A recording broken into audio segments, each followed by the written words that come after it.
Reading habit improve করার একটা best resource হলো নিউ ইয়র্ক টাইমস। খুব স্ট্যান্ডার্ড লেখা, খুব স্ট্যান্ডার্ড লেখার একটা ভালো রিসোর্স হলো নিউ ইয়র্ক টাইমস। যেহেতু এটা ফেড, তাহলে আমরা একটা খুব শর্টেস্ট একটা ভালো একটা স্ট্র্যাটেজি দেখবো কীভাবে আমরা এটাকে ফুল ফ্রিতে পড়তে পারি। ওকে, আমরা সর্বপ্রথম স্ক্রিনে চলে আসলাম।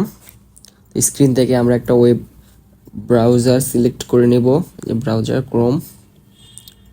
তারপর এখান থেকে আমরা এখানে আমরা আসলাম, এখান থেকে আমরা সার্চ করব নিউ ইয়র্ক টাইমস। আসলো, তারপর এখানে আমরা নিউ ইয়র্ক টাইমে ঢুকলাম।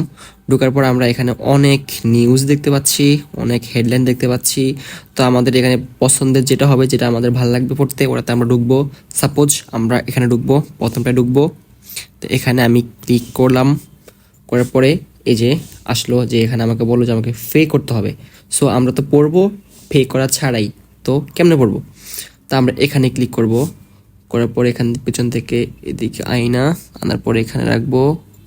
তারপর টাইপ করব ARCHIVE archive.is, okay, and then slash, okay, enter. Ultimately আমরা পেয়ে গেলাম। তো আমরা এখানে এই ক্লিক করব, এই যে আলটিমেটলি পুরো নিউজটা আমরা পেয়ে গেছি একদম ফ্রিতে, রাইট? এটাই হচ্ছে খুব ভালো strategy to read new York Times. Okay, thanks, ধন্যবাদ।